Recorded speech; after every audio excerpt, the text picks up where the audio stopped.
From the #1 best-selling author of Life Rescripted, you're now tuning in to the Year of Purpose podcast. I'm Zephan Moses Blacksburg.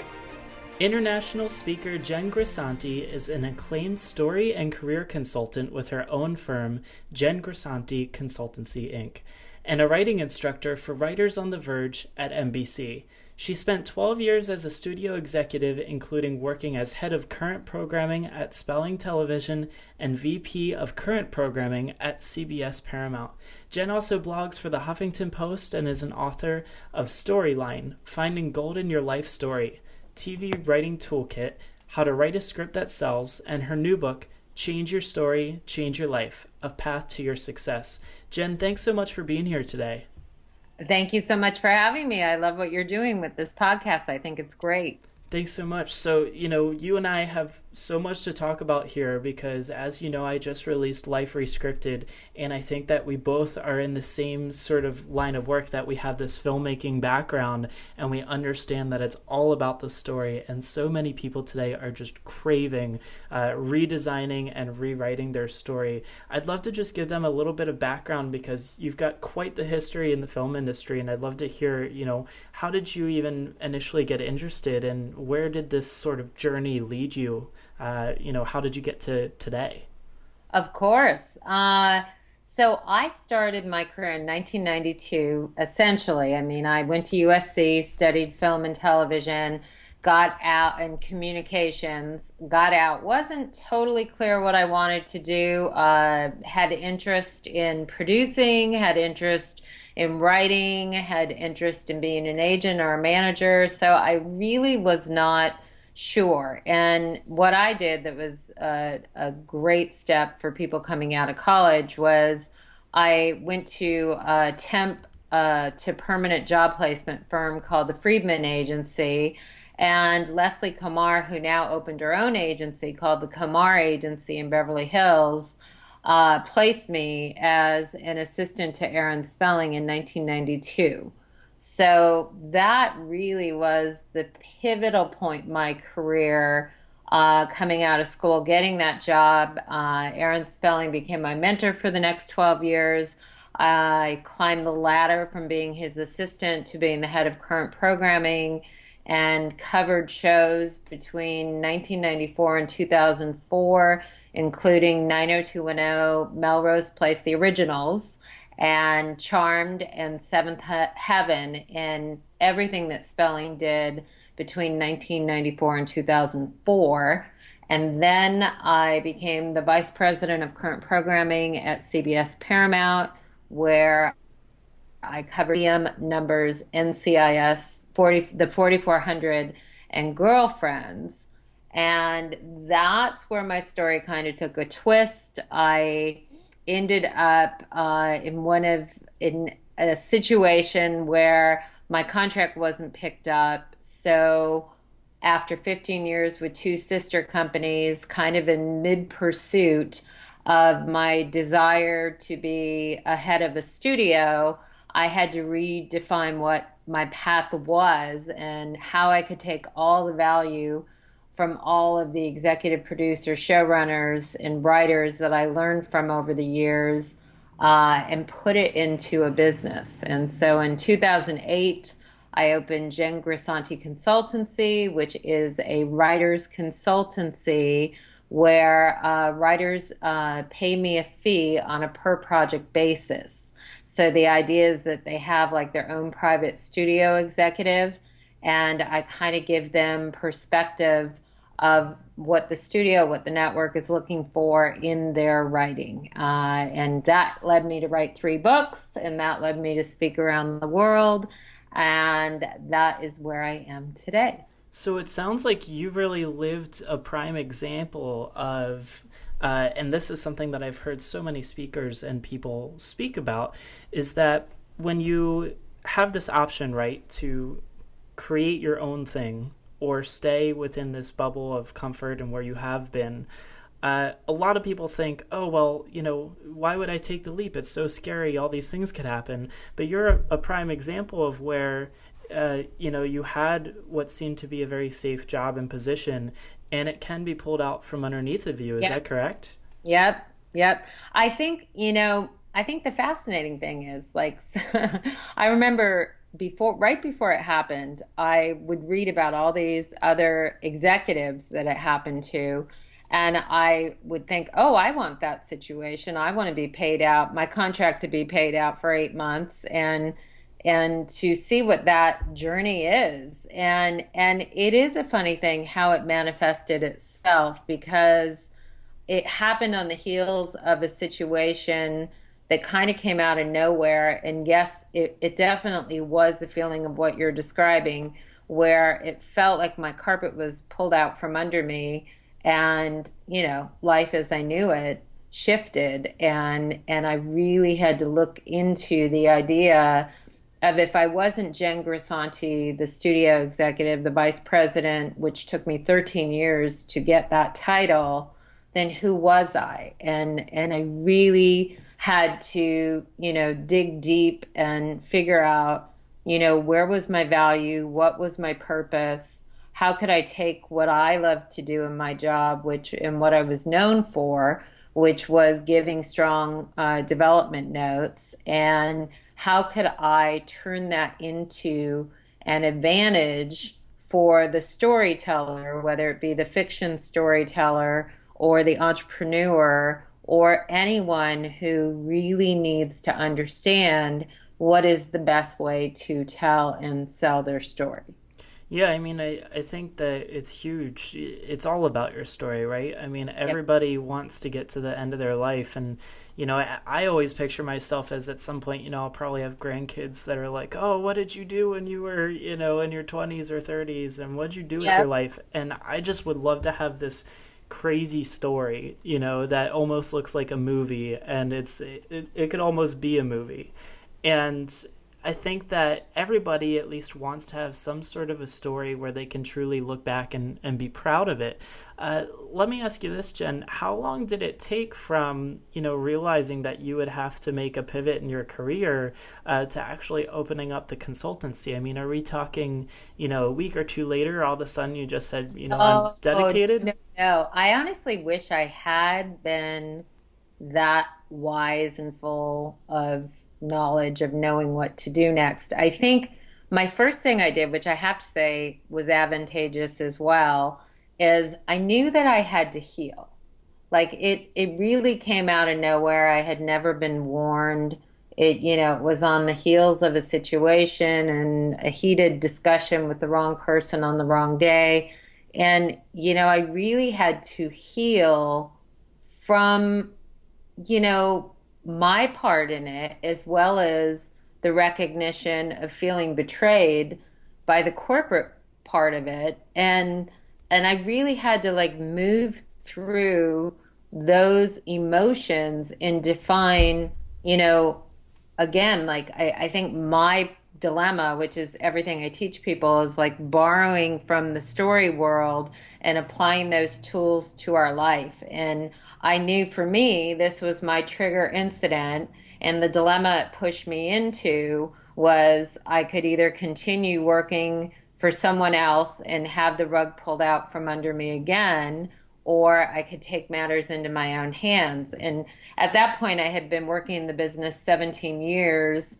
And I knew that I had staffed over 15 television shows. I had very strong relationships with agents and managers. I knew that it came out of nowhere. So I knew that I had to find a niche that would bring them value but in a different way. Not as a studio executive, but would bring them value because I would take everything I learned and apply it to their writers so that it could help them get to the next level, selling their scripts and staffing and so on and so forth. Now, I'm sure this ability to, really hone in on the writing and the story plays out into people's lives, right? I mean, this is what your new book is all about: change your story, change your life. And I'd love to hear a little bit about, why are we so connected to our stories? What is it about having this story that's so special to us? And then maybe we'll dive a little bit into how to write that story better, or at least clarify what's going on, because oftentimes we get stuck in our heads and we think we have this story of what's actually happening, and then there's this totally different story of what's really happening. Absolutely. I mean, that's a very, very good point. Like when we look at our own narrative, and our own narrative is through our worldview of how we see things. And I think part of my healing journey before I started my own company, which I didn't even answer your question fully, was I was let go in May, at the end of May of 2007, and I opened my company in January of 2008. So I actually started building my company in October. So I did take several months to heal.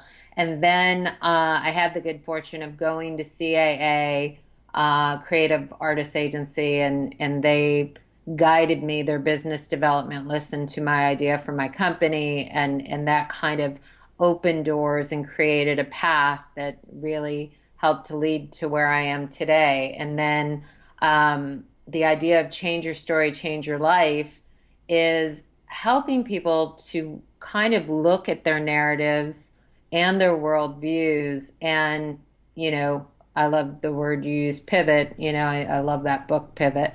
And the idea that, when we have to pivot and look at our lives, like, I think it benefits us to see incidents, maybe not just from our own worldview and our own narrative, because sometimes that could be exactly what's getting in our own way of finding success. Yeah, I mean, I think that there are so many things that can get in our way, including ourselves, including the stories that other people tell us about, what they believe is possible for us. Prime example, I had a friend of mine reach out to me today, and, I'm 26, he's a few years younger, he's just fresh out of college, and, he's in a job that he's absolutely miserable in. And his parents are saying, you have to stay there, you have to stay there, you can't jump into the entrepreneurship world, it's not going to work. And I said, well, first of all, this is the only time in your life where you can do this and totally screw up and recover from it. You have no obligations, no mortgage, no kids, no nothing. But second, and I think he really noticed this once I brought it up to him, was that his parents had a story for him as to how they thought his life should play out, which was very similar to how they spent their life. And it doesn't have to be that way. His story is completely up to him. And I think it definitely opened his eyes to some things. And a lot of people who are tuning in right now, I'm sure, are thinking, they don't know if they should follow this story of, their gut feeling and instinctually what they feel like they should be doing, or if they should follow the story that everyone else around them is telling them. Did you ever have anyone on your path who had kind of said, oh, you can never do that, or there's no way it's going to work? Oh my God. Climbing the corporate ladder in Hollywood, of course, the word no was something I heard all the time. And I think for me, the word no it didn't really have any weight. Like, all the word no meant was, this angle isn't working, try a new angle. So the word no actually ignited and motivated me to find a way to turn the no into a yes. Yeah, I think that that's something where I'm kind of in the same boat. And prime example again, we were on vacation when I was younger. We're on a boat on a lake, and we saw these people jumping off of a cliff. And I'll never forget, my dad turned to me and said, I bet you can't do that. And like, before he finished the sentence, I already jumped in the water and was swimming towards the cliff. And of course I jumped off I of it, love and that. they filmed it, and you can hear him on camera saying, oh my God, I can't believe he's going to do it. Yep. Well, jumping off cliffs, that's a perfect symbolic metaphor to everything we do in life. I mean, I think if you are truly ambitious in whatever your business arena is, then jumping off cliffs is a huge thing. And I think like, when I look back, when I was your age, when I look back to when I was 26, I think If I had only recognized that my failures would move me forward, I think I probably would have been open to failing and being less cautious and being open to failing more, recognizing that every incredible entrepreneur who's killing it out there has a string of stories of failures. And I can tell you, as an entrepreneur who's owned her own company for 8 years and it's grown every year, like failure is a part of the way we learn and the way we grow. Yeah, I mean, failure is a huge part of it. I think that a lot of well, probably every successful person has failed at some point in their life. I don't think anyone was that lucky to not have failed, or at least made some pretty big mistakes. Right. Um, I want to jump back to just the telling of the story and the actual act of telling and then changing the story. And, one of the big things that I really worked on and encouraged people in my book was to really get it out on paper, because it's not enough to have it up in your mind. I think that there's a huge difference between, if I were just talking to you and explaining my story versus, if I put it down on paper. How should people tell their story? Like, where do they even begin? Some people think that they have nothing to give, and usually there's quite a few gifts in telling of that story. So I'm just curious, where do we start in even sharing, who we are? Absolutely. I have an exercise, and it was interesting. It came out at a event of mine where I started to ask people what was their universal life moment, and it became too time consuming because people would tell these very long stories. And so I condensed it into an exercise that has become the most popular exercise at all of my workshops, which is called Logline for Your Life. So in my book, Change Your Story, Change Your Life, I actually call it summary line because it more applies to everybody in every walk of life, and logline tends to connotate the entertainment business. But so it's a summary line of looking at your life and looking at the story points of a trigger incident that pushes you into a dilemma, and then the choice that you make in the dilemma defines your pursuit. So the formula is set up of who, and the who is you. And I tell people to create empathy just as we do in fiction. So it's usually somebody going through a life incident where the world is turned upside down. Then the dilemma that they're pushed into is what leads them into a pursuit. So really understanding in your own life how, when these moments of our world shifting happens, if we could look at the choice that we make in the dilemma and see that this defines our goal, and then really design a story arc so that we are taking actions with the recognition that we will hit obstacles and we will get over obstacles and have a clear goal in mind. So, I agree with you that I think it definitely helps for people to get it down on paper. And so I start my story, people, with Logline for Your Life. Then that will go into a story arc where you'll kind of go even deeper into that process of looking at, like, what are some themes in your life? What are you debating as a result of the trigger incident and dilemma that pushes you into a pursuit?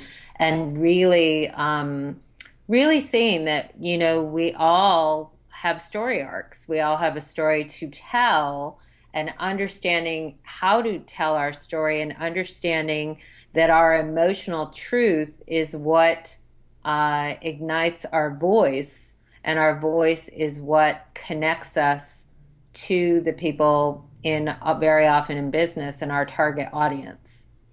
So when we're looking at this story, one of the big things that I really like that you do is you're looking at the trigger incident, not just the kind of the side effects of that, because sometimes many people just start with, oh, here was the big problem in my life, right? Or they'll start with, here was where I was at rock bottom.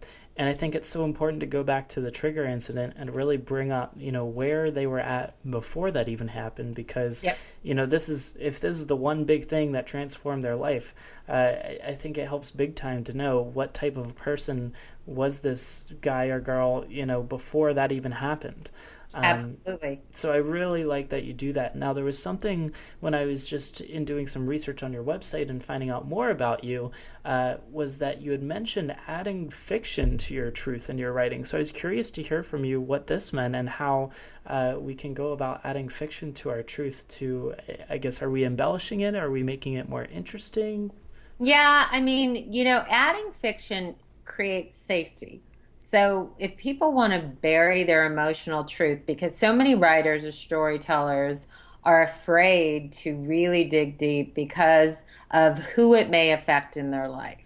And so by adding fiction to your truth, you're able to still connect through your emotional truth, but there may be, the fiction may hide it a little more. For example, one of my first log lines of my life, which represented a marriage that was many, many, many years ago. It feels like a different lifetime.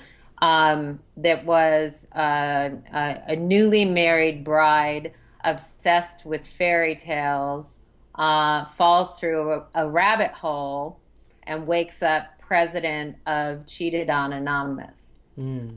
So it was the idea of the emotional truth of the fairy tale ended, and yet a new direction came out of it, and that was passing the story forward to other people who have been through the same incident. And I kind of borrowed from another real life story where, I knew of a friend whose daughter was killed in an accident and killed by a drunk driver, and his wife ended up forgiving the drunk driver and becoming president of MAD, Mothers Against Drunk Drivers. And so that kind of inspired the idea of, if we take the fall and we find something good that can come from it, then there's a purpose for it. Yeah, I think that's quite amazing. At first I was like, man, add fiction to your story. Like, why would we do that? But I think that, this kind of ties back into a little bit about how we feel that the story is going one way, and then if you look at the actual story, there's a little bit of a difference between the two of them. So I think that it's a great way to kind of look at both sides of the story there. Something that you also talk about is being an active hero in your story. Could you expand on that? Yes. Most people, you have two choices when you go through a trigger incident, and those two choices are: you can fall victim to the fall, or you can be an active hero in your own story. And if we look at story going back to Aristotle and Joseph Campbell in The Hero's Journey, it's all the recognition of, when you have an active hero, then you create a positive outcome. When you have a reactive hero, which many of us become when we become victims, then you're reacting to life. And when you do take the shift to recognize that if you are an active hero in your own life, then you can create the type of story that you want to be living. Yeah, so in a sense, you now have the ability to write your own ending. It's totally up to you. Yep, exactly. And I think that's how many people want it. I mean, everybody wants their Disney ending, and while it might not happen exactly how they had pictured it, I think that we still have the ability to, control our reactions to certain events in our life. I think we definitely have the ability to make choices as to where to go next or how to change what's happened to us. And so I completely agree with you 100%. And, it's been a great talk so far. I'd love to share with people where they can get access to, a copy of your book. Where can they find Change Your Story, Change Your Life? And also, how can they find out more information about you? Great. Well, thank you. I appreciate that. Well, Change Your Story, Change Your Life, you could get online, Amazon.com. You can get it at Barnes and Noble. You can get it at many of the entertainment specialty stores like the Writer's Store. I don't know if it's at Samuel French. I believe Storyline is my other book.